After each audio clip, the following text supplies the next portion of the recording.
നേർമൊഴി.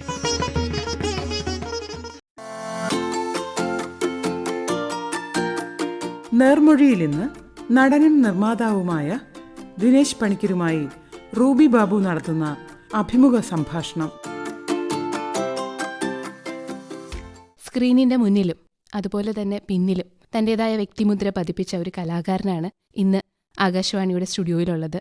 നേർമൊഴി പരിപാടിയിലേക്ക് ദിനേശ് പണിക്കർ സാറിന് ഹൃദ്യമായ സ്വാഗതം. Thank you. രസതന്ത്രത്തിൽ ബിരുദമെടുത്തിട്ട് മെഡിക്കൽ റെപ്രസെൻറ്റേറ്റീവായിട്ട് ആരംഭിച്ചതാണ് സാറിൻ്റെ ഒരു കർമ്മജീവിതം. അതിൽ നിന്ന് സിനിമയിലേക്ക്, ഈ ഒരു മായാലോകത്തിലേക്ക് എങ്ങനെ വന്നുപെട്ടു? ശരിക്കും പറഞ്ഞു കഴിഞ്ഞാൽ ആ ഒരു കാലഘട്ടത്തിലൊന്നും ഒരു സിനിമയുടെ ഭാഗമാകാൻ സാധിക്കുമെന്നോ അല്ലെങ്കിൽ സിനിമയിൽ ഒരു നടനാകുമെന്നോ പ്രൊഡ്യൂസറാകുമെന്നോ ചിന്തിച്ചിട്ട് പോലും ഇല്ല എന്നുള്ളതാണ് പരമാർത്ഥം. അന്ന് സിനിമ ഏറ്റവും ഇഷ്ടപ്പെടുകയും ആരാധിക്കുകയും ചെയ്തൊരു വ്യക്തിയാണ് ഞാൻ. ചെറുപ്പത്തിൽ പോലും വീട്ടിലൊരു പ്രൊജക്ടർ തന്നെത്താനെ ഉണ്ടാക്കി അതിൻ്റെ കാർ ഷെഡിൽ ഈ ഉരുട്ടി കളിക്കുക എന്ന് പറയില്ലേ, അതേപോലെ ചെയ്തൊരു വ്യക്തിയാണ് ഞാൻ. അപ്പോൾ ആ സിനിമാ കമ്പം ചെറുപ്പം മുതലേ ഉണ്ട്. അതെൻ്റെ അച്ഛനും അമ്മയ്ക്കും എല്ലാവർക്കും അറിയാം. പാട്ട് പാടാനോ അല്ലെങ്കിൽ ഡാൻസ് ചെയ്യാനോ അങ്ങനത്തെ കഴിവൊന്നും എനിക്കില്ല. പക്ഷേ എന്നാലും സിനിമയെ ഇഷ്ടപ്പെട്ട് പ്രേമിച്ചു പോയി. അതാണ് എൻ്റെ ഏറ്റവും വലിയൊരു കാര്യം. ഇത് കഴിഞ്ഞ് പക്ഷേ സിനിമ ഇഷ്ടംപോലെ കാണും എന്നതിനപ്പുറം ഞാൻ സിനിമയോട് യാതൊരു വിധത്തിലുള്ള ഒരു കണക്ഷൻ എനിക്ക് ആ കാലഘട്ടത്തിലില്ലായിരുന്നു. പിന്നെ അത് കഴിഞ്ഞ് കോളേജ് കഴിഞ്ഞു, ഞാൻ ജോലി കയറി. ആലപ്പുഴയിലായിരുന്നു. ആലപ്പുഴ വരുമ്പോഴും ഒരു സിനിമാ കണക്ഷൻ അവിടെ ഉണ്ടാവുന്നതിനെ പറ്റി ചിന്തിച്ചിട്ടില്ല. ആലപ്പുഴ വന്നു കഴിഞ്ഞപ്പോഴാണ് എൻ്റെ ഫാദർ അവിടുത്തെ എക്സൽ ഗ്ലാസ് എന്ന് പറയുന്ന ഒരു കമ്പനിയുണ്ട്, അതിൻ്റെ MD ആയിരുന്നു എൻ്റെ ഫാദർ. അപ്പോൾ ഞങ്ങൾ അന്ന് താമസിച്ചിരുന്നത്, ഞങ്ങൾക്ക് കിട്ടിയ ക്വാർട്ടേഴ്സ് എന്ന് പറയുന്നത് എക്സൽ ഗ്ലാസിൻ്റെയും ഈ പറയുന്ന ഉദയ സ്റ്റുഡിയോൻ്റെയും നടുക്കുള്ള ക്വാർട്ടേഴ്സാണ്. അപ്പോൾ ശരിക്കും പറയാം എൻ്റെ വീട്ടിൽ നിന്ന് ഉദയ സ്റ്റുഡിയോയിലോട്ട് നടന്നങ്ങോട്ട് കയറാം, ഒരു ഭിത്തി പോലും ഇല്ല. അങ്ങനെ വന്നപ്പോൾ ഞാൻ ചെല്ലുന്ന സമയത്ത് പക്ഷേ കഷ്ടകാലത്തിന് ഉദയ സ്റ്റുഡിയോ അടച്ചിട്ടിരിക്കുകയാണ്. അപ്പോൾ എൻ്റെ ഫാദർ അതിനൊരു മുൻകൈ എടുത്തിട്ട് അന്നത്തെ ബോവൻ കുഞ്ചാക്കോയാണ് അതിൻ്റെ ഓണർ, ബോബച്ചനോട് ചോദിച്ചു, എന്താണ് ഇതൊന്ന് തുറന്നുകൂടെ എന്ന് ചോദിച്ചു കഴിഞ്ഞപ്പോഴേക്ക് അദ്ദേഹം പറഞ്ഞ് ചെറിയ ഇഷ്യൂ ഉണ്ട്, ഇങ്ങനെ ഞാൻ സോൾവ് ചെയ്ത് തരാം, ആ മറ്റേ പാർട്ടീസിനോട് വരാൻ പറയൂ. അങ്ങനെ അഫക്റ്റഡ് ആയിട്ടുള്ള രണ്ട് പാർട്ടീസും തമ്മിൽ ഒരു ചർച്ചയ്ക്ക് വഴിയൊരുക്കിയത് എൻ്റെ അച്ഛനായിരുന്നു. അങ്ങനെ ആ ഉദയ സ്റ്റുഡിയോൻ്റെ പ്രശ്നം തീർത്ത് അത് ഓപ്പൺ ചെയ്തു. അന്ന് ആദ്യം ഷൂട്ട് ചെയ്ത സിനിമ എന്ന് പറഞ്ഞാൽ പാലാട്ട് കുഞ്ഞിക്കണ്ണനാണ്. അതോടെ എനിക്കിപ്പോൾ നേരിട്ട് തന്നെ നമ്മുടെ നസീർ സാറിനെ കാണാനുള്ള ഭാഗ്യം കിട്ടി. അതിനകത്ത് അഭിനയിച്ചിരുന്ന പഴയ നടീനടന്മാർ എല്ലാവരും, അപ്പോൾ അവരെയൊക്കെ നേരിൽ കാണാനും സംസാരിക്കാനും, പിന്നെ അവിടെ എനിക്കൊരു വിലയുണ്ടായിരുന്നു. കാരണം അറിയാമോ, ദിനേശ് പണിക്കർ എന്നൊരു വിലയല്ല, അച്ഛൻ്റെ വില. അപ്പോൾ പണിക്കർ സാറിൻ്റെ മകൻ എന്ന വില കൊണ്ട് എല്ലാവരും എന്നെ മൈൻഡ് ചെയ്യായിരുന്നു. അപ്പോൾ അങ്ങനെ ഒരു ഭാഗ്യം എനിക്ക് കിട്ടി. അവിടെയാണ് ശരിക്കും പറഞ്ഞാൽ എൻ്റെ സിനിമാ ബന്ധം തുടങ്ങുന്നത്. അന്ന് ആരാധനയോടെ കണ്ട നസീർ സാറിൻ്റെ സിനിമയിൽ തന്നെ ആദ്യമായിട്ട് അഭിനയിക്കാൻ അങ്ങനെ 1980 അതെ, സഞ്ചാരി എന്ന സിനിമയിൽ. അപ്പോൾ ആ ഒരു അഭിനയ രംഗത്തേക്കുള്ള കടന്നുവരവ്, അത് ഞാൻ പറഞ്ഞ പാലാട്ട് കുഞ്ഞിക്കണ്ണനിൽ എനിക്ക് വേഷമൊന്നും കിട്ടിയിട്ടില്ലായിരുന്നു. പാലാട്ട് കുഞ്ഞിക്കണ്ണൻ കഴിഞ്ഞ് പിന്നീട് അവർ അടുത്ത സിനിമ എടുത്തതാണ് സഞ്ചാരി. അപ്പോൾ ആ സഞ്ചാരി തുടങ്ങുന്ന സമയത്ത് എൻ്റെ അനിയന്മാർ, അവർ ട്വിൻസാണ്.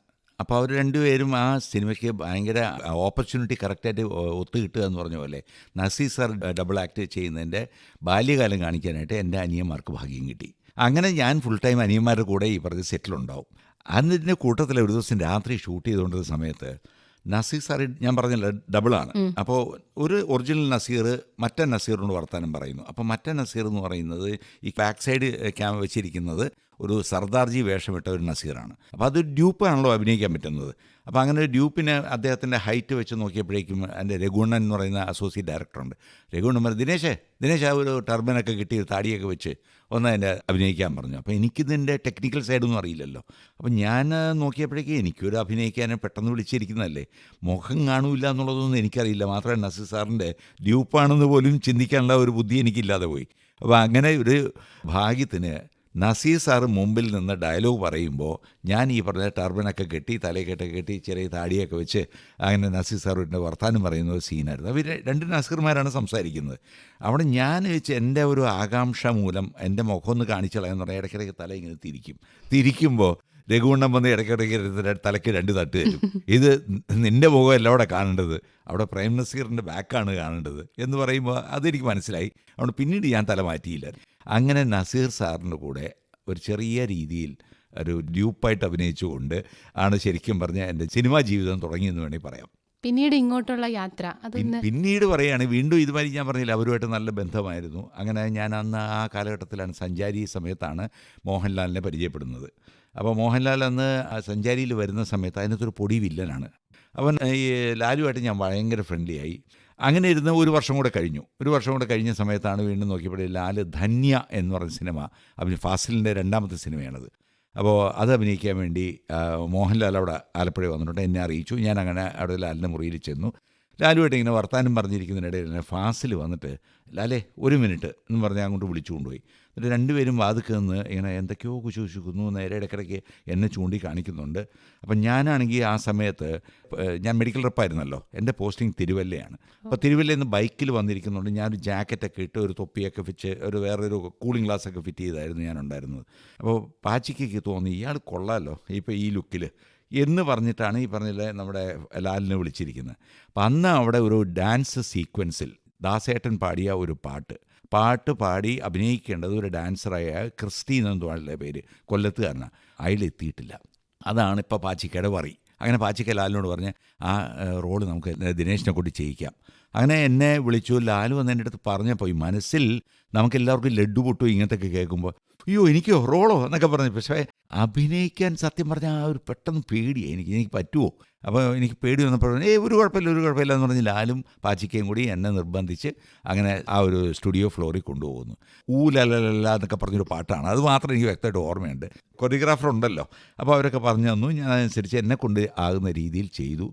നമ്മൾ എപ്പോഴും ക്രിട്ടിക്കലായിട്ടല്ലേ നോക്കുള്ളൂ. അങ്ങനെ നോക്കിയപ്പോഴേക്കും സംഗതി എനിക്ക് പോരാ എന്നെനിക്ക് തോന്നി. ആൾക്കാർ പക്ഷേ അന്നത്തെ കാലത്ത് അത് ശ്രദ്ധിച്ചു. ഇയാൾ കൊള്ളാമല്ലോ. എൻ്റെ അടുത്ത് അന്ന് എനിക്ക് ഓർമ്മയുണ്ട്, ഇതിൻ്റെ പ്രിവ്യൂ കാണിച്ച സമയത്ത് എൻ്റെ 2 സീറ്റ് മാറി അപ്പുറത്താണ് ശ്രീവിദ്യാമ്മ ഇരിക്കുന്നത്. അപ്പോൾ വിദ്യാമ്മ ഇങ്ങനെ സ്ക്രീനിൽ കണ്ടുകൊണ്ടിരുന്നപ്പോൾ ആരാണ് ഈ ചെറുപ്പക്കാരൻ, കൊള്ളാമല്ലോ, മിടുക്കനാണല്ലോ, ഹാൻസം ആണല്ലോ എന്നൊക്കെ പറയുന്നത് ഞാൻ 2 സീറ്റ് അപ്പുറത്ത് നിന്ന് കേട്ടുകൊണ്ടിരിക്കുക. പക്ഷേ ലുക്സിൽ മാത്രം കാര്യമില്ലല്ലോ, അഭിനയിക്കാൻ അറിയണ്ടേ. എന്നെ കൊണ്ടത് പറ്റില്ല എന്ന് വെച്ച് ഞാൻ ആ മേഖല അങ്ങ് വിട്ടു.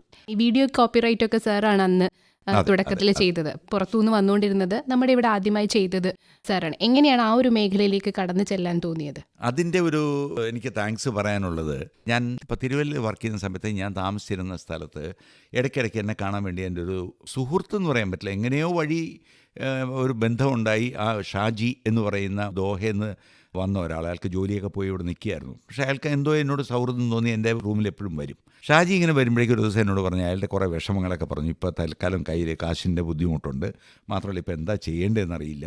ഞാനിങ്ങനെ കേട്ടുകൊണ്ടിരുന്നു. അപ്പോൾ അയാൾ പറഞ്ഞു, എൻ്റെ കയ്യിൽ കുറച്ച് കാശുണ്ടായിരുന്നെങ്കിൽ ഞാനൊരു ബിസിനസ് തുടങ്ങിയേനെ. ഇപ്പോൾ തുടങ്ങാൻ പറ്റുന്നൊരു ബിസിനസ് പറഞ്ഞാൽ ഈ ദുബായിലും ദോഹയിലൊക്കെ വീഡിയോ കാസറ്റ് പ്ലെയർ എന്നൊരു സംഗതിയുണ്ട്. ഇവിടെ തിരുവല്ലയിലും ഇഷ്ടംപോലെ വീടുകളിലുണ്ട്. അപ്പോൾ അങ്ങനെ അവരുടെ വീട്ടിൽ ഇതുണ്ടെങ്കിലും കാസറ്റ് എന്നൊരു സംഭവം ഇവർക്ക് അധികം കാണാൻ കിട്ടുന്നില്ല. അപ്പോൾ നമ്മളിവിടെ കാസറ്റ് ഇവരുടെ വീടുകളിൽ എത്തിച്ചു കൊടുത്തു കഴിഞ്ഞാൽ ഇവരൊക്കെ ഒരു വാടകയ്ക്ക് വേണമെങ്കിൽ കാസറ്റ് എടുക്കും എന്ന് പറഞ്ഞു. പെട്ടെന്ന് എനിക്ക് തോന്നിയത് നല്ലൊരു ഐഡിയ ആണല്ലോ, ഇനി എത്ര ഇൻവെസ്റ്റ് ചെയ്യേണ്ടി വരും, നിനക്ക് താല്പര്യമുണ്ടോ എന്ന് ഞാൻ പറഞ്ഞു. നമുക്കൊന്ന് ആലോചിക്കാം. അപ്പോൾ അത്യാവശ്യം കാശിൻ്റെ അന്നുണ്ട്. അങ്ങനെ ഞാൻ ആ ഒരു ബിസിനസ്സിലോട്ട് കടക്കാൻ തീരുമാനിച്ചു. അങ്ങനെ ഷാജിയാണ് അങ്ങനെ എൻ്റെ മനസ്സിൽ ആ ഒരു ബിസിനസ്സിൻ്റെ ആശയം തന്നത്. അന്നത്തെ കാലത്ത് എൻ്റെ കയ്യിലുണ്ടായിരുന്ന 25,000 രൂപയായിരുന്നു എൻ്റെ സേവിങ്സ് ഉണ്ടായിരുന്നത്. അപ്പോൾ 25,000 രൂപയും കൊണ്ട് ഞങ്ങൾ രാമേശ്വരത്ത് പോകുന്നു. പിന്നെ അവിടെ ഇവിടെയൊക്കെ പോയി എവിടെയൊക്കെ കാസറ്റ് കിട്ടും കുറേ കാസറ്റ് വാങ്ങിച്ചുകൊണ്ടുവന്ന് അങ്ങനെ ഒരു 20-25 കാസറ്റോളം തപ്പിപ്പിടിച്ച് കൊണ്ടുവന്ന് തിരുവല്ലയിൽ തന്നെ ചാനൽ 12 എന്ന് പറയുന്ന ഒരു വീഡിയോ ലൈബ്രറി സംവിധാനം ഞാനിവിടെ സ്റ്റാർട്ട് ചെയ്തു. അതാണ് എൻ്റെ ജീവിതത്തിലെ ഒരു വഴിത്തിരിവായതും മാറ്റങ്ങൾക്ക് തുടക്കമിട്ടതും. ഞാൻ തുടങ്ങി കഷ്ടിച്ച് ഒരു 10-15 ദിവസം കഴിഞ്ഞപ്പോൾ എൻ്റെ ഫാദർ ആകസ്മികമായ ഒരു അറ്റാക്കും മൂലം മരിക്കുകയാണ് ഉണ്ടായത്. അപ്പോൾ അങ്ങനെ എനിക്കൊരു ഓഫർ വന്നു കെൽട്രോണിൻ്റെ ഒരു മാർക്കറ്റിംഗ് എക്സിക്യൂട്ടീവായിട്ട്. കാരണം അച്ഛൻ എക്സിക്യൂട്ടീവ് ഡയറക്ടർ പേഴ്സണലായിരുന്നു. അപ്പോൾ അച്ഛനോടുള്ള സ്നേഹം കൊണ്ട് എനിക്ക് കെൽട്രോണിൽ ജോലി കിട്ടി. അപ്പോൾ ഞാൻ നോക്കിയപ്പോഴേക്കും മെഡിക്കൽ റെപ്പ് രംഗം വിടേണ്ടി വന്നു. നേരെ കെൽട്രോണിലോട്ട് വന്നു. ട്രിവാൻഡ്രത്തേക്ക് ഷിഫ്റ്റ് ചെയ്തു. എന്നാലും ഞാൻ എൻ്റെ ബിസിനസ് വിട്ടില്ല. ഒരു 6 മാസത്തോളം ഞാനിങ്ങനെ ഷട്ടിലടിച്ച് ശനിയും ഞായറും ഞാൻ തിരുവല്ലയിൽ വരും, ബിസിനസ് നോക്കും, വീണ്ടും തിരിച്ചു പോകും. അങ്ങനെ കുറേ തുടക്കത്തിൽ ഞാൻ അധ്വാനിച്ചിട്ടുണ്ട്. ആ ഒരു ബിസിനസ് ഞാൻ പിന്നീട് ചിന്തിച്ചു, എന്തുകൊണ്ട് ട്രിവാൻഡ്രത്ത് തുടങ്ങിക്കൂടാ, ട്രിവാൻഡ്രത്തുനിന്ന് വീഡിയോ ലൈബ്രറി ഇല്ല. അങ്ങനെ ഞാൻ വീണ്ടും ആ ഒരു റിസ്ക് എടുത്തുകൊണ്ട് ട്രിവാൻഡ്രത്ത് വെള്ളയമ്പലത്ത് ഒരു കട, ചെറിയൊരു കട, അവിടെ നിന്നായിരുന്നു എൻ്റെ വളർച്ച. ഇങ്ങനെ ഇരിക്കുന്ന സമയത്താണ് എൻ്റെ അടുത്ത സുഹൃത്തായ കിരീടം ഉണ്ണി എന്നറിയപ്പെടുന്ന, അന്ന് കിരീടമൊന്നുമില്ല, അന്ന് ഉണ്ണിയേ ഉള്ളൂ. അപ്പോൾ ഉണ്ണി ഞങ്ങൾ സ്ഥിരം കാണാറുണ്ട്. കെൽട്രോണിൽ പുള്ളി സപ്ലൈ ചെയ്യുന്നുണ്ടായിരുന്നു സ്റ്റെബിലൈസർ.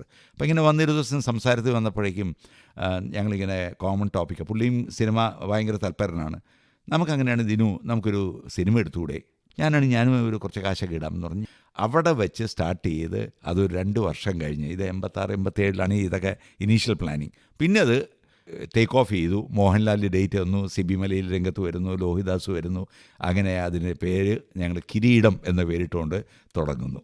അങ്ങനെ ആ കിരീടമാണ് ഞങ്ങളുടെ ജീവിതത്തിലെ ഏറ്റവും വലിയൊരു ലാൻഡ്മാർക്കായി മാറിയത്. നമ്മൾ ഉയർച്ചയുടെ പടവുകൾ കണ്ട ആ ആള് തന്നെ ബുദ്ധിമുട്ടുകളുടെ ഒരു ഫേസും കണ്ട ഒരു കാലഘട്ടം ഉണ്ടായിട്ടുണ്ട്. ഈ 2 കാലഘട്ടത്തെയും എങ്ങനെ നോക്കി കാണുന്നു? ഫസ്റ്റ് കാൽവയ്പ് തന്നെ സക്സസ് ആയിരുന്നു. ഇതെല്ലാം നടക്കുന്നതിനിടയിലാണ് എനിക്ക് വേണ്ട, അടുത്ത പടം വേണ്ട എന്ന് പറഞ്ഞിരിക്കുമ്പോൾ പെട്ടെന്ന് എൻ്റെ എറണാകുളത്തുള്ളൊരു ഫ്രണ്ടുണ്ട്, പ്രേമൻ എന്ന് പറയും. പ്രേമനും ഈ വീഡിയോ ബിസിനസ്സിലുണ്ടായിരുന്നു. പ്രേമൻ പറഞ്ഞു നമുക്കൊരു പടം എടുക്കാടാ. അപ്പോൾ പുള്ളിയും മമ്മൂക്കയായിട്ട് വലിയ ക്ലോസാണ്. നമുക്ക് മമ്മൂക്കയോട് പറഞ്ഞാൽ മമ്മൂക്കയുടെ ഡേറ്റ് കിട്ടും എന്ന് പറഞ്ഞു. അങ്ങനെ മമ്മൂക്കയുടെ ഡേറ്റ് ഉടനെ മെറ്റീരിയലൈസ് ചെയ്തില്ലെങ്കിലും ഞങ്ങൾ ചേർന്ന് എടുത്ത സിനിമയാണ് ചെപ്പ് കിൽക്കണ ചങ്ങാതി എന്നൊരു സിനിമ എടുത്തു. അതിനുശേഷം പിന്നീട് ഞാൻ ബോക്സർ, പ്രണയവർണ്ണങ്ങൾ, മയിൽപീലിക്കാവ്, കളിവീട്, രജപുത്രൻ, പിന്നെ മമ്മൂട്ടിയെ വെച്ച് സ്റ്റാലിൻ ശിവദാസ് എന്നിങ്ങനെ ഒരു 9 സിനിമയോളം ഞാൻ നിർമ്മിച്ചു. അപ്പോഴേക്കും ഒരു 2002 ഈ 2002 ഞാൻ എൻ്റെ സ്വന്തം ഡിസ്ട്രിബ്യൂഷൻ കമ്പനിയും കൂടെ തുടങ്ങിയിരുന്നു. അപ്പോൾ പ്രൊഡക്ഷനും ഡിസ്ട്രിബ്യൂഷനും ഒരേ രീതിയിൽ ഞാൻ തന്നെ കൊണ്ടുപോകണം. അത് വലിയൊരു ഭാരിച്ച ചുമതലയായിരുന്നു. അപ്പോഴേക്കും ഞാൻ എൻ്റെ ജോലിയൊക്കെ ഞാൻ നിർത്തിവെച്ചു. വീഡിയോ കാസറ്റ് ബിസിനസ് നിർത്തിവെച്ചു. എനിക്ക് വരുമാനം വരുന്നത് ഞാൻ നിർത്തിവെച്ചിട്ട്, എന്നെ നല്ല സമയമായിരുന്നപ്പോൾ ഇഷ്ടം പോലെ വന്നു. പക്ഷേ മോശമായ സമയമായപ്പോഴേക്കും എനിക്ക് മയിൽപീലിക്കാവ് മുതൽ എൻ്റെ ഒരു സമയം മോശമായി. ഒരു 4 വർഷം കൊണ്ട് എനിക്ക് 2.5 കോടി രൂപ അന്നത്തെ പോയി കിട്ടിക്കഴിഞ്ഞപ്പോൾ പിന്നെ ഇനി കളയാനില്ല. പിന്നെ ഞാൻ കുറേ അസറ്റൊക്കെ ഉണ്ടാക്കിയിട്ടുണ്ടായിരുന്നു. എൻ്റെ കയ്യിൽ സ്ഥലമുണ്ട്, അങ്ങനെ കുറേ ബിസിനസ് എസ്റ്റാബ്ലിഷ്മെൻറ്റ്സ് ഉണ്ട്. അപ്പോൾ ഇതെല്ലാം കൊണ്ട് ഞാൻ വിചാരിച്ചു ഇനിയെല്ലാം ഇതെല്ലാം കൊടുത്താൽ പോലും എൻ്റെ കടം വീട്ടാം, ഇനി സമാധാനമായിട്ടിരിക്കാം. അപ്പം അങ്ങനെ പക്ഷേ ഞാൻ തുറന്നു പറയാറ്, ഞാൻ വളരെ പോസിറ്റീവായിട്ടുള്ള ഒരാളാണ്. എൻ്റെ മുമ്പിൽ എൻ്റെ ജീവിതം ഇനിയും ഉയരാൻ കിടക്കുന്നു എന്ന് സ്വയം ചിന്തിക്കുകയും വിലയിരുത്തുകയും ധൈര്യമായിട്ട് കടങ്ങളെ ഫേസ് ചെയ്ത്, ഞാൻ എല്ലായിടത്തും പറയുന്നൊരു കാര്യമാണ്, ഇന്നത്തെ കാലത്ത് ഒരു 5000 രൂപ കടം വന്ന ആത്മഹത്യ ചെയ്യുന്ന ആൾക്കാരെ ഞാൻ കണ്ടിട്ടുണ്ട്, അല്ലെങ്കിൽ ഫോൺ ഇരിക്കുന്ന അവസരം ഞാൻ കണ്ടിട്ടുണ്ട്. പക്ഷെ ഞാൻ ഇത്രയാണെങ്കിലും ഞാൻ അതേ വീട്ടിൽ, അതേ ധൈര്യത്തിൽ, അതേ സ്റ്റൈലിൽ തന്നെ ഞാൻ ജീവിച്ചു. ഞാൻ അതിനിടയ്ക്ക് ഈവൻറ്റ് മാനേജ്മെൻറ്റ് സ്റ്റാർട്ട് ചെയ്തു. അതിനെ കൂടെ തന്നെ കെ രാജീവ് എന്നെ വിളിച്ച് സീരിയൽ അഭിനയിപ്പിക്കാൻ തുടങ്ങി. ഞാൻ ഇന്നും പറയുന്നത് സിനിമ പ്രൊഡ്യൂസറായിരുന്നതിനെക്കാട്ടിലും എൻ്റെ സുവർണ്ണകാലം അന്ന് തുടങ്ങി എന്നുള്ളതാണ്. ഇപ്പോൾ സാർ പറഞ്ഞില്ലേ ഇവന്റ് മാനേജ്മെന്റിലേക്ക് വന്നത്, അന്നൊന്നും ആരും ചിന്തിക്കാത്തൊരു കാര്യമാണ് ഇവന്റ് മാനേജ്മെന്റിൽ വരിക. ഇങ്ങനത്തെ ഓൾട്ടർനേറ്റീവ്സ് കണ്ടുപിടിക്കാൻ എങ്ങനെയാണ് സാറിനൊരു? അതിലൂടെ എനിക്ക് നന്ദിയും സ്നേഹവും പറയാനുള്ളത് എൻ്റെ ഏറ്റവും അടുത്ത സുഹൃത്തായ ശ്രീകാന്തിനോടാണ്. ശ്രീകാന്താണ് എന്നെ ഈ ഇവൻറ്റ് മാനേജ്മെൻറ്റിലോട്ട് ആദ്യം വഴി നയിക്കുന്നത്. അവിടെയും ഞാനൊരു കാര്യം പറയാം. പുള്ളിക്ക് വന്ന ഒരു ആവശ്യം എന്നെ വിളിച്ചു, ദിനേശേ ഇങ്ങനെ നമ്മുടെ റോട്ടറിയുടെ ഒരു കോൺഫറൻസിന് അവിടെ കുറച്ച് ആവശ്യമുണ്ട്, ഒരു ദിവസം ചിത്രയെ ആവശ്യമുണ്ട്, ചിത്രയുടെ ഗാനമേള നടത്തണം. ദിനേശ് സിനിമാക്കാരനല്ലേ, ചെയ്യാൻ പറ്റൂലേ എന്ന് ചോദിച്ചു. ഞാൻ അതിന് മുമ്പ് ഈ ഷോ ഒന്നും ചെയ്ത് എക്സ്പീരിയൻസ് ഒന്നുമില്ല എനിക്ക് വലിയ കാര്യമായിട്ട്. പക്ഷേ ഞാൻ ധൈര്യമായിട്ട് പിന്നെന്താ ഞാൻ ചെയ്യും എന്ന് പറഞ്ഞു. നേരെ ഞാൻ ചിത്രയെ വിളിക്കുന്നു. ചിത്ര എൻ്റെ പടങ്ങളിലൊക്കെ പാട്ട് പാടിയിട്ടുള്ളത്, ആ കോൺടാക്ട്സ് ഞാൻ യൂട്ടിലൈസ് ചെയ്തു. കറക്റ്റായിട്ട് ഇംപ്ലിമെൻ്റ് ചെയ്ത് കഴിഞ്ഞപ്പോൾ എനിക്ക് ഇമ്മീഡിയറ്റ് കാശ് വരാൻ തുടങ്ങി. അപ്പോൾ അത് എനിക്കൊരു വളരെ യോജിച്ച ഒരു മേഖലയാണെന്ന് എനിക്ക് അപ്പം തന്നെ മനസ്സിലായി. ഈ മേഖലകളിലെല്ലാം പെട്ടെന്നുള്ള തിരിച്ചടികൾ, അല്ലെങ്കിൽ പെട്ടെന്ന് നമ്മൾ വിചാരിക്കാത്ത ആളുകൾ വരാതിരിക്കുക, അതൊക്കെ വരുമല്ലോ. അതിനെ എങ്ങനെയാണ് സാർ മാനേജ് ചെയ്യുന്നത്? അല്ല, അതിന് നമ്മൾ ക്രൈസിസ് മാനേജ്മെൻറ്റ് എന്ന് പറയും. എന്തിനാ ക്രൈസിസ് മാനേജ്മെൻറ്റ് ഞങ്ങളുടെ ജീവിതത്തിൽ ആദ്യം വന്നത് കിരീടം സിനിമ എടുക്കുമ്പോഴാണ്. കിരീടം സിനിമ എടുക്കുമ്പോഴേക്കും വില്ലൻ കഥാപാത്രം എന്ന് പറയുന്നത് ഒരു പ്രദീപ് ശക്തിയാണ് ഞങ്ങൾ ബുക്ക് ചെയ്തിരുന്നത്. അപ്പോൾ പ്രദീപ് ശക്തി അതിന് യോജിച്ച ഒരു ക്യാരക്ടറാണെന്ന് ഞങ്ങൾക്കറിയാം. പക്ഷേ ഷൂട്ടിംഗ് തുടങ്ങുന്നതിന് 2 ദിവസം മുമ്പ് വരെ ഞങ്ങൾ നോക്കിയപ്പോൾ ഇയാൾ യാതൊരു അഡ്രസ്സും ഇല്ല, ഇയാൾക്ക് അഡ്വാൻസ് വരെ കൊടുത്തിരിക്കുകയാണ്. അങ്ങനെയാണ് ലാസ്റ്റ് മിനിറ്റ് നമ്മൾ ക്രൈസിസ് മാനേജ്മെൻറ്റിലൂടെ നമ്മൾ തപ്പാൻ തുടങ്ങി. പെട്ടെന്ന് തപ്പിക്കഴിഞ്ഞപ്പോഴേക്ക് കറക്റ്റ് യോജിച്ച ഒരാൾ തന്നെ മോഹൻരാജ് കിരിക്കാടൻ ജോസായിട്ട് വന്നു എന്ന് പറയുന്ന പോലെ ലൈഫിൽ പലയിടത്തും വരാറുണ്ട്. ഇപ്പോൾ വേറൊരു ക്രൈസിസ് മാനേജ്മെൻറ്റ് എനിക്ക് വന്നത്, ഞാൻ ഒരു ഷോ തിലകൻ ചേട്ടനും നമ്മുടെ സായികുമാർ, മാമുക്കോയ, ഒടുവിൽ ഉണ്ണികൃഷ്ണൻ ഇവരെയൊക്കെ വെച്ചിട്ടൊരു ഷോ ഞാൻ എബ്രോഡ് പ്ലാൻ ചെയ്തു. അപ്പോൾ അങ്ങനെ എല്ലാം കൃത്യമായിട്ട് പോയിക്കൊണ്ടിരിക്കുമ്പോൾ വളരെ ഹാപ്പി ആയിട്ടിരിക്കുകയാണ്. പെട്ടെന്ന് നോക്കുമ്പോഴേക്കും തിലകൻ ചേട്ടൻ ആശുപത്രിയിൽ അറ്റാക്ക് വന്നിരിക്കുന്നു. അപ്പോൾ തിലകൻ ചേട്ടൻ നമ്മുടെ ഷോ സമയത്ത് നമ്മുടെ കൂടെ വരാൻ പറ്റില്ല, അദ്ദേഹം റെസ്റ്റ് എടുത്തല്ലേ പറ്റൂ. അപ്പോൾ അദ്ദേഹം പറ്റില്ല എന്നൊരവസ്ഥ മനസ്സിലാക്കി കഴിഞ്ഞപ്പോഴേക്കും ഇമ്മീഡിയറ്റ്ലി ആരെങ്കിലും ആ ഈക്വലൻ്റ് ആയിട്ടുള്ള ആരെങ്കിലും റീപ്ലേസ് ചെയ്തല്ലേ പറ്റൂ. ഞാൻ ഇമ്മീഡിയറ്റ്ലി ചിന്തിച്ച ആരുണ്ട് ഈ ഈക്വലായിട്ട് പിടിക്കാൻ പറ്റിയ? MG സോമനെ അന്ന് പോയി കണ്ടു. സോമേട്ടാ അപ്പോൾ കുഴപ്പമില്ലടാ, ഞാൻ വരാം. സാധാരണ ഞങ്ങൾ റീപ്ലേസ്മെൻ്റായിട്ട് ആരും വരില്ല. ഇത് ഞാൻ പറഞ്ഞതിൻ്റെ പേരിൽ അദ്ദേഹം സമ്മതിച്ചു. ഷോയ്ക്ക് വന്നു, അടിപൊളിയായിട്ട് ഷോ പ്രസൻറ്റ് ചെയ്തു. അപ്പോൾ അങ്ങനെ പലപ്പോഴും നമുക്കിങ്ങനെ പറ്റാറുണ്ട്. പക്ഷേ ഒന്നും എന്നെ ബാധിച്ചിട്ടില്ല. നമ്മളതിനെ ഫേസ് ചെയ്യാനുള്ള അല്ലെങ്കിൽ അതിന് ഒരു ഈക്വലൻ്റ് ആയിട്ടുള്ള ഒരു റീപ്ലേസ്മെൻറ്റ് കണ്ടുപിടിക്കാനുള്ള ഒരു കഴിവ് നമുക്കുണ്ടാവണം. അപ്പം അന്ന് പക്ഷേ ഈ റൈറ്റ്സ് ഒക്കെ കോപ്പി റൈറ്റ്സ്, ഇപ്പോൾ സാറ്റലൈറ്റിന്റെ റൈറ്റ്സ് ഇന്നത്തേൻ്റെ അത്രയും വ്യത്യാസം ഉണ്ടല്ലോ. അന്ന് അത്രയും അതിനൊന്നും അത്രയും വാല്യൂ ഇല്ല. അപ്പോൾ അന്നും ഇന്നും തമ്മിൽ ഈ ഒരു നിർമ്മാതാവിനെ സംബന്ധിച്ച് നേരിടുന്ന പ്രശ്നങ്ങൾ, അല്ലെങ്കിൽ ഇന്ന് കുറച്ചും കൂടെ അഡ്വാൻറ്റേജസ് പൊസിഷനിലാണോ അവർ? ഞാൻ നോക്കുമ്പോൾ ഞാൻ ഈ 2 ഘട്ടങ്ങളും പാസ് ചെയ്തൊരു വ്യക്തിയാണ്. അന്നത്തെ കാലത്ത് തിയേറ്റേഴ്സ് കൂടുതലുണ്ടായിരുന്നു. തിയേറ്റേഴ്സിൻ്റെ ഒരു കണക്കെടുക്കുന്ന പറഞ്ഞാൽ നമ്മൾ അന്നത്തെ കാലത്ത് ഒരു പടം റിലീസ് ചെയ്യുമ്പോൾ ഒരു 24 പെട്ടി മുതൽ ഒരു 40 പെട്ടി വരെയൊക്കെയാണ് ശരിക്കും പറഞ്ഞാൽ മെയിൻ ക്യാമ്പ്, പെട്ടി എന്നാണ് നമ്മൾ പറയുന്നത്. 40 ക്യാമ്പ് വരെ നമ്മൾ റിലീസ് ചെയ്യാറുണ്ട്. ട്രിവാൻഡ്രത്തൊക്കെ ആണെങ്കിൽ ഒരു തിയേറ്ററിലേ ഉണ്ടാവുള്ളൂ, അതേപോലെ എറണാകുളത്ത് ഒരു തിയേറ്ററിലേ ഉണ്ടാവുള്ളൂ. അപ്പോൾ അങ്ങനെ ചെറിയ ചെറിയ ബി സെൻറ്റേഴ്സ് എന്ന് പറയും, ബി സെൻറ്റേഴ്സിന് എണ്ണിപ്പറക്കി കുറച്ചുകൂടെ ആഡ് ചെയ്യും. അല്ലെങ്കിൽ നമ്മളൊരു ആവറേജ് പടമാണെങ്കിൽ നമ്മൾ 20-24 ക്യാമ്പാണ് നമ്മൾ റിലീസ് ചെയ്യുന്നത്. ഇത് കഴിഞ്ഞ് ഈ സിനിമ എ സെൻറ്ററിൽ ഹിറ്റായി കഴിഞ്ഞാൽ ഇത് കഴിഞ്ഞാൽ പിന്നെ ബി സെൻറ്ററിൽ നല്ല കളക്ഷൻ വരും, അതിന് ഒരു കുറേ സപ്പോർട്ട് വരും. പിന്നെ അത് കഴിഞ്ഞാൽ സി സെൻറ്ററിലോട്ട് പോകും. ഇതെല്ലാം കൂടെ കണക്ക് കൂട്ടിക്കഴിഞ്ഞാൽ എൻ്റെ പ്രണയവർണ്ണങ്ങൾ എന്ന് പറഞ്ഞ സിനിമ നിയർലി 1000 തിയേറ്റർ ഞാൻ ഓടിക്കാൻ എനിക്ക് സാധിച്ചൊരു വ്യക്തിയാണ് ഞാൻ തന്നെയായിരുന്നു എൻ്റെ ഡിസ്ട്രിബ്യൂട്ടറും. അപ്പോൾ അത് നമ്മൾ എത്രത്തോളം ഈ പടം ഹിറ്റാക്കുന്നു, എത്രത്തോളം ജനങ്ങളുടെ മനസ്സിലേക്ക് അത് കയറുന്നു, കാണണം എന്നൊരു ചിന്ത. അപ്പോൾ 3 കാറ്റഗറിയെ ഒരു വർഷം കൊണ്ട് ഓടിച്ചിട്ടൊക്കെയാണ് നമുക്ക് അന്ന് ഇൻകം വരുന്നത്. മാത്രമല്ല അതിനകത്ത് വീഡിയോ റൈറ്റ്സ് കൊടുക്കുന്നത് തന്നെ ശരിക്കും 1 വർഷം 1.5 വർഷം കഴിഞ്ഞാൽ വീഡിയോ റൈറ്റ്സ് കൊടുക്കുന്നത്. അന്നത്തെ കാലത്ത് സാറ്റലൈറ്റ് ജസ്റ്റ് വന്നു തുടങ്ങിയ സമയമാണ്. അപ്പോൾ അങ്ങനെ ഇതൊക്കെ കിട്ടുന്ന വരുമാനത്തിനും ഒരു ലിമിറ്റേഷനുണ്ട്. നമുക്ക് എന്നാൽ പോലും അന്നത്തെ കാലത്ത് ഒരുമാതിരി സേഫായിട്ട് കളിച്ചാൽ നമുക്ക് കിട്ടും, വലിയ നഷ്ടം വരില്ല. ലക്ഷങ്ങളേ ഉള്ളൂ അന്നത്തെ ഒരു സിനിമ പ്രൊഡക്ഷൻ സമയത്ത് കിരീടം തന്നെ നമ്മൾ എടുത്തത് വെറും 20-22 ലക്ഷം രൂപയ്ക്കാണ് കിരീടം എടുത്തിരിക്കുന്നത്. അതേപോലെ അത് കഴിഞ്ഞ് എൻ്റെ ഏറ്റവും മാക്സിമം കോസ്റ്റ് വന്നൊരു പടം എന്ന് പറയുന്നത് സ്റ്റാലിൻ ശിവദാസാണ്. സ്റ്റാലിൻ ശിവദാസിന് പോലും എനിക്ക് 1.5 കോടിയേ വന്നിട്ടുള്ളൂ. ഇന്ന് 1.5 കോടി എന്ന് പറഞ്ഞാൽ ഏറ്റവും ചെറിയ പടത്തിനാണ് 1.5 കോടി പറയുന്നത്. അപ്പോൾ ആ ഒരു വ്യത്യാസമുണ്ടായിരുന്നു. അപ്പോൾ അന്ന് നമുക്ക് കിട്ടിയ ഒരു എമൗണ്ട് അന്നത്തെ കാലത്ത് തൽക്കാലം മതിയായിരുന്നു. പക്ഷേ ഇന്നാലോചിക്കുമ്പോൾ വളരെ ചെറിയ എമൗണ്ട്. പക്ഷേ ഒരുമാതിരി നമ്മൾ സേഫായിട്ട് ചിന്തിച്ച ആൾക്കാർ, ഫോർ എക്സാമ്പിൾ ഞങ്ങളുടെയൊക്കെ അന്നത്തെ കാലത്ത് ഞങ്ങളുടെ ഗുരുക്കന്മാരായിട്ട് നമ്മൾ മാനിക്കുന്നതെല്ലാം ഒരു ജയമാരുതി ഫിലിംസിൻ്റെ വാസുദേവൻ സാറുണ്ട്. അപ്പോൾ അദ്ദേഹം ഈ അടുത്ത കാലത്താണ് മരിച്ചത്. അപ്പോൾ അദ്ദേഹത്തിനൊക്കെ ജയമാരുതി ഫിലിംസിൻ്റെ കുറേ പടങ്ങൾ ഇരിപ്പുണ്ടായിരുന്നു. അദ്ദേഹത്തിൻ്റെ നെഗറ്റീവാണെങ്കിലും അതിൻ്റെ വീഡിയോ കോപ്പിറൈറ്റ് ഇത് കാര്യങ്ങളും റെക്കോർഡ്സുകളും ഒക്കെ സൂക്ഷിച്ചു വെച്ച ഒരു വ്യക്തിയാണ്. അദ്ദേഹം മരിക്കുന്നതിന് മുമ്പ് അദ്ദേഹം ഈ പറഞ്ഞ പഴയ സിനിമയുടെ നല്ല എമൗണ്ടിന് വിറ്റ് അതിൽ നിന്ന് നല്ലൊരു വരുമാനം നേടി ഹാപ്പിയായിട്ട് അവസാന കാലം ജീവിച്ച ഒരാളാണ്. അപ്പോൾ അതിനെന്ത് ചെയ്തു, അത് പുള്ളി വളരെ സൂക്ഷ്മതയോടെ ഭാവി ഉണ്ട് എന്ന് ചിന്തിച്ച ഒരാളായതുകൊണ്ട്. ഞാനൊക്കെ ഇപ്പോൾ കാണിച്ചൊരു മണ്ടത്തരം എന്ന് വെച്ച് കഴിഞ്ഞാൽ എൻ്റെ പടങ്ങളുടെ ഇപ്പോൾ ഒറ്റൊരെണ്ണത്തിന് നെഗറ്റീവ് റൈറ്റ്സ് ഇല്ല. അപ്പോൾ ഈ നെഗറ്റീവ് എല്ലാം ഉണ്ടല്ലോ ലാബിരുന്ന് ഞാനൊക്കെ ഇനി എന്തിനാ നെഗറ്റീവ് എന്തിനാ. അപ്പോൾ നമ്മൾ ഭാവിയെപ്പറ്റി അത് വലിയ കാര്യമായിട്ട് ചിന്തിച്ചില്ല എന്നുള്ളൊരു കുഴപ്പം എനിക്കുണ്ടായിരുന്നു. അത് എല്ലാം സൂക്ഷിച്ച് വെച്ചിരുന്നെങ്കിൽ ഇന്ന് ചിലപ്പോൾ നമുക്ക് ആ നെഗറ്റീവ് ഇനിയും ഫ്യൂച്ചറിൽ പല പല മാറ്റങ്ങൾ വരും, ഇനിയും പടത്തിൻ്റെ റൈറ്റ്സ് കൊടുക്കാൻ പറ്റും. പല പടങ്ങൾക്ക് റീ റിലീസ് ചെയ്യാൻ പറ്റാത്തതിന് കാരണം അവർക്ക് നെഗറ്റീവ്സ് ഇല്ല. അപ്പോൾ പലയിടത്തും ആ ഒരു മിസ്റ്റേക്ക് പലർക്കും പറ്റിയിട്ടുണ്ട്. ഞാനും ആ മിസ്റ്റേക്കിൽ കൂടെ പോയ ഒരു വ്യക്തിയാണ് ഞാൻ. മാത്രമല്ല ഇപ്പോൾ കുറേ റൈറ്റ്സ് കൊടുക്കുമ്പോൾ തന്നെ 5 വർഷത്തേക്ക് മതി അല്ലെങ്കിൽ 10 വർഷത്തേക്ക് മതി എന്ന് പറഞ്ഞ് നമ്മൾ വാശി പിടിച്ചിരുന്നെങ്കിൽ നമുക്ക് കുറച്ചുകൂടെ ഒരു സേഫ് ആകാമായിരുന്നു. ഞങ്ങളന്ന് കൊടുക്കുന്നെങ്കിൽ 99 ഇയേഴ്സ് നമ്മൾ എഴുതി കൊടുക്കും, പെർപ്പച്വൽ റൈറ്റ്സ് എന്ന് പറയും. അപ്പോൾ പിന്നെ നമുക്ക് വരുമാനമൊന്നും വരുന്നില്ല. പക്ഷേ ഇന്നത്തെ കാലത്ത് കൊടുക്കുമ്പോൾ 99 ഇയേഴ്സ് ആണെങ്കിലേ എടുക്കുന്നുള്ളൂ ഇന്നത്തെ ഒരു. പക്ഷേ ഇന്ന് നമ്മൾ നല്ല എമൗണ്ട് കിട്ടുന്നുണ്ട്. അതെ അതെ, ആ വ്യത്യാസമുണ്ട്. സാർ, ഇപ്പോൾ സാധാരണക്കാരെ സംബന്ധിച്ച് അവർ നിരന്തരം കേൾക്കുന്ന, ഇപ്പോൾ സിനിമ സംബന്ധിച്ച് കേൾക്കുന്ന ഒരു ഇതാണ് ഇത്ര കോടിക്ക് ബഡ്ജറ്റ് ഉള്ളൊരു സിനിമ, അതുപോലെ തന്നെ അതിലേറെ കോടിക്ക് റിട്ടേൺ വന്ന കളക്ഷൻ വന്നത്. ഈ പറയുന്ന കണക്കുകൾ ഒരു പക്ഷേ ചിലപ്പോഴെങ്കിലും ചിലരെങ്കിലും ചിന്തിക്കുന്നുണ്ടാവും, ഇതൊക്കെ ഉള്ളത് തന്നെയാണോ? ഒരു സിനിമാ ഫീൽഡിൽ നിൽക്കുന്ന ഒരാളെന്ന നിലയിൽ സാറിന് എന്താ പറയാനുള്ളത്? ഞാൻ ഈ വലിയ റിസ്കിലോട്ടൊന്നും ഞാൻ പോകുന്നില്ല. ഞാനിപ്പോൾ വളരെ സന്തോഷമായിട്ട് ഇപ്പോൾ അഭിനയം കൊണ്ടും എൻ്റെ ഈവൻറ്റ് മാനേജ്മെൻറ്റ് കൊണ്ടും ഇതെല്ലാം കൊണ്ട് സന്തോഷമായിട്ട് പോകുന്ന ഒരാൾ. പണ്ടത്തെ കാലത്ത് നമ്മൾ ഈ 20 ലക്ഷം രൂപയ്ക്ക് ഒരു പടം തീർത്തിരുന്ന ഇന്ന് കിരീടം നിർമ്മിച്ചാൽ പോലും ഇന്ന് മോഹൻലാലിന് എത്ര കൊടുക്കണം? കൂടെയുള്ളവരും എല്ലാ കോടികൾ വാങ്ങിക്കുന്നു. പ്രൊഡക്ഷൻ കോസ്റ്റ് എന്ന് പറഞ്ഞാൽ ഭയങ്കരമായിട്ട് കൂടി. ഇതെല്ലാം കൂടിക്കുമ്പോൾ ഇന്ന് ശരിക്കും പറഞ്ഞു കഴിഞ്ഞാൽ നമ്മുടെ ഒരു കിരീടം എടുക്കുകയാണെങ്കിൽ ഇന്ന് കോടികളുടെ പതിപ്പായിരിക്കും നമുക്കിന്ന് എടുക്കേണ്ടി വരിക. ഒന്ന് മേക്കിംഗ് തന്നെ വ്യത്യാസമായിരിക്കും, പഴയ പോലെയല്ല. പണ്ട് ആർട്ട് ഡിപ്പാർട്ട്മെൻറ്റ് എന്ന് പറഞ്ഞാൽ അവർ വന്ന് ബാക്കി വന്ന് എന്തെങ്കിലും പേരിന് വേണ്ടി വെച്ചിട്ട് അവരങ്ങ് പോകും.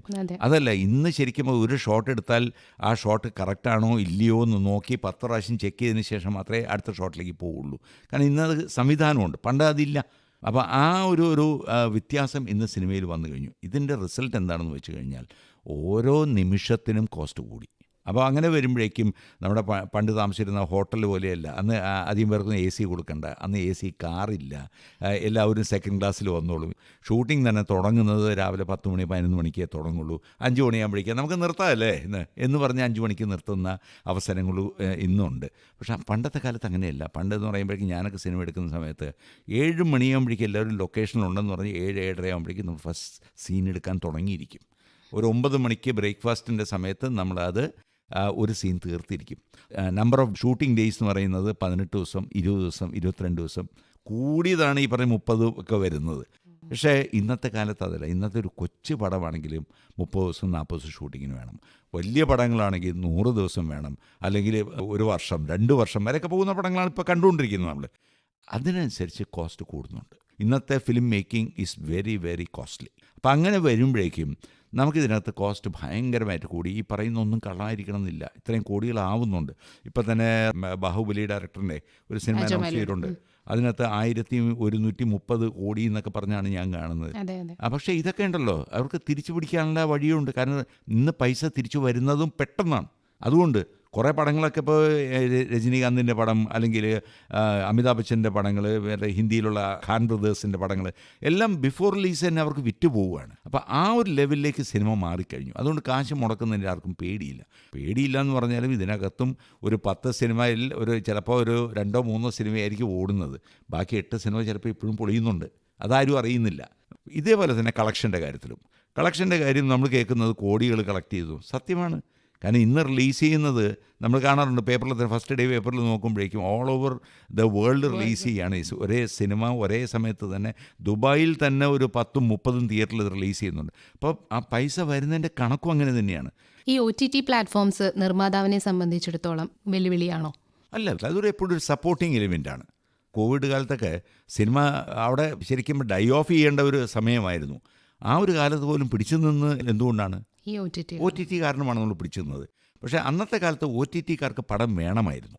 അന്നത്തെ എല്ലാവരും ഈ എടുക്കുന്ന പടങ്ങൾ മുഴുവൻ കൊണ്ടു കൊടുത്താൽ അപ്പോൾ ഒരു ഗ്രാബ് ചെയ്ത് കൊണ്ടുപോകും.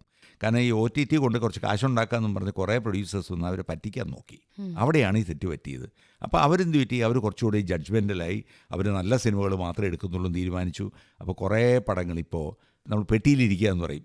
സംഗതി അവരുടെ കയ്യിൽ തന്നെ ഇരിപ്പുണ്ട്. 5 പൈസ പോലും തിരിച്ചു കിട്ടാതെ എത്രയോ അനേകം സിനിമകൾ OTT-കാർക്ക് വേണ്ട.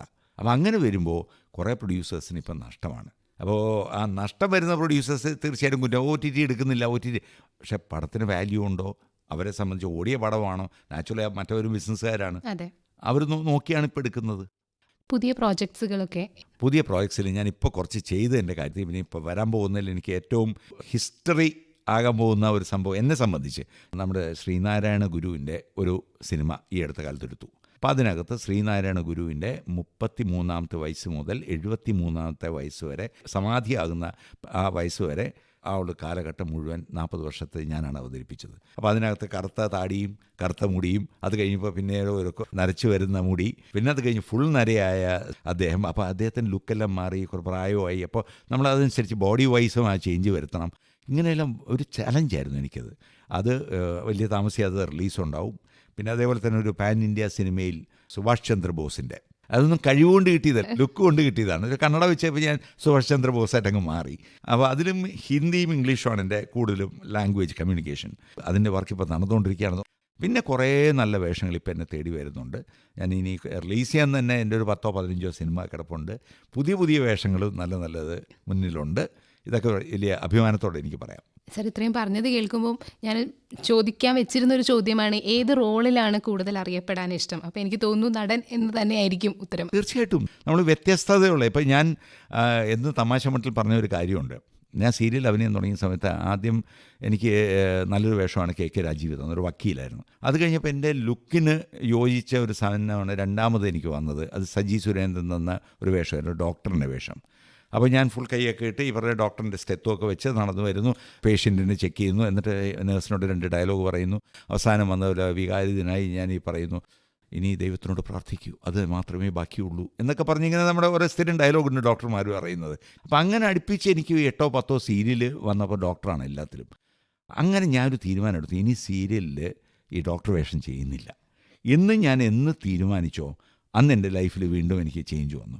അത് കഴിഞ്ഞപ്പോൾ എനിക്ക് വന്നത് മുഴുവൻ അപ്പൂപ്പൻ്റെ വേഷം വന്നു, അച്ഛൻ്റെ വേഷം വന്നു, അങ്കിള് വന്നു, പോലീസ് വന്നു, അങ്ങനെ വേറിട്ട വേഷങ്ങൾ എനിക്ക് ചെയ്യാനായിട്ട് സാധിച്ചു എന്നുള്ള. കുടുംബത്തെക്കുറിച്ചും കൂടെ ഒന്ന് പറയാമോ? കുടുംബം എന്ന് പറയുമ്പോൾ എൻ്റെ ഭാര്യ രോഹിണി എന്നാണ് പേര്. ഇപ്പോൾ ടീച്ചറാണ്. മൂത്താളിപ്പോൾ ടൈംസ് ഓഫ് ഇന്ത്യയിലാണ്, സൗത്ത് ഫിലിം ഫെയറിൻ്റെ ഹെഡാണ്. പിന്നെ രണ്ടാമത്തെ മോൻ IT ഫീൽഡിലാണ്, അവൻ ബാംഗ്ലൂരാണ്. രണ്ടുപേരുടെയും കല്യാണം കഴിഞ്ഞു. അതിൽ ഒരാൾക്ക് ഒരു 7 വയസ്സുള്ള കുട്ടിയായി, അപ്പൂപ്പനായി. അപ്പോൾ അങ്ങനെ ഞങ്ങൾ സന്തോഷമായിട്ട് ജീവിതം പോകുന്നു. എല്ലാത്തിനെയും വളരെ ചിരിച്ചുകൊണ്ട് ഫേസ് ചെയ്ത, തൻ്റെ ആ ഒരു മനധൈര്യം കൈവിടാതെ നിന്ന ഒരു മനുഷ്യനാണ്. എവിടെയെങ്കിലും വെച്ചിട്ട് ജീവിതത്തെ തിരിച്ചടികൾ നേരിടുന്നവരുണ്ടാകാം, നാളെ ഒരിക്കലും എന്തെങ്കിലും ചെയ്യണോ എന്ന് വിചാരിച്ച് ശങ്കിച്ചു നിൽക്കുന്നവരുണ്ടാകാം. അവരോടൊക്കെ എന്താണ്? നമ്മളൊരു കഷ്ടകാലം അനുഭവിക്കുന്ന സമയത്ത് ഒരു ധൈര്യമായിട്ട് ഒരു സെൻറ്റൻസ് മുറുക്കെ പിടിക്കുക. അതായത് ഇത് മാറിക്കോളും എന്ന് പറയുന്നത് നമ്മൾ സ്വയം ധൈര്യം കൊടുക്കുക, സ്വയം പോസിറ്റീവ് ആകുക. അതാണ് ചെയ്യേണ്ടത്. ഇന്ന് ഞാൻ തിരിഞ്ഞു നോക്കുമ്പോഴേക്കും എനിക്ക് ഒരു 2-3 വർഷമേ ശരിക്കും എൻ്റെ ജീവിതത്തിൽ ബുദ്ധിമുട്ട് വന്നിട്ടുള്ളൂ. ബാക്കിയെല്ലാം തന്നെ ഞാൻ പോസിറ്റീവായിട്ട് വളരെ ലളിതമായിട്ട് എനിക്ക് ഫേസ് ചെയ്യാൻ പറ്റി, കാര്യങ്ങൾ ചെയ്യാൻ പറ്റി. അത് കഴിഞ്ഞിട്ട് എൻ്റെ ഇപ്പോൾ നല്ല സമയമാണ്. അപ്പോൾ ഇവിടെയും ഞാൻ ചിന്തിക്കേണ്ട ഒരു കാര്യമുണ്ട്. ഇതേ കാര്യം തന്നെ, ഈ നല്ല കാലവും എന്നും നിൽക്കണമെന്നില്ല. ഇവിടെയും ഞാൻ ചിരിച്ചുകൊണ്ട് പറയണം, ഇതും പാസിങ് ഫേസ് ആണ്, ഇതും ചിലപ്പോൾ എന്നും വേണമെങ്കിലും മാറിപ്പോവാം. അപ്പോൾ ആ സമയത്ത് നമ്മൾ കൂടുതൽ പ്രിക്കോഷൻ എടുത്ത് സന്തോഷമായിട്ട് കുറച്ച് സേവ് ചെയ്യാൻ പഠിക്കണം, കുറച്ച് നല്ലപോലെ പെരുമാറാൻ പഠിക്കണം, ആൾക്കാരുടെ കൂടെ നിൽക്കണം. അപ്പോൾ കൂടുതൽ വെർസറ്റൈൽ വേഷങ്ങൾ ചെയ്യാൻ പറ്റട്ടെ. ഈ ഫീനിക്സ് പക്ഷിയെ പോലെ ഉയർന്നു വന്ന ആ ഒരു പേഴ്സണാലിറ്റി എന്നും കൂടെ കൊണ്ടു നടക്കാൻ കഴിയട്ടെ. എല്ലാവിധ ആകാശവാണിയുടെ ആശംസകളും പ്രാർത്ഥനകളും. എല്ലാ ശ്രോതാക്കളോടും വളരെ വളരെ സ്നേഹത്തോടെ അവരുടെ എല്ലാം സപ്പോർട്ടിനും നന്ദി പറഞ്ഞുകൊള്ളുന്നു. നേർമൊഴിയിൽ ഇതുവരെ കേട്ടത് നടനും നിർമ്മാതാവുമായ ദിനേശ് പണിക്കരുമായി റൂബി ബാബു നടത്തിയ അഭിമുഖ സംഭാഷണം.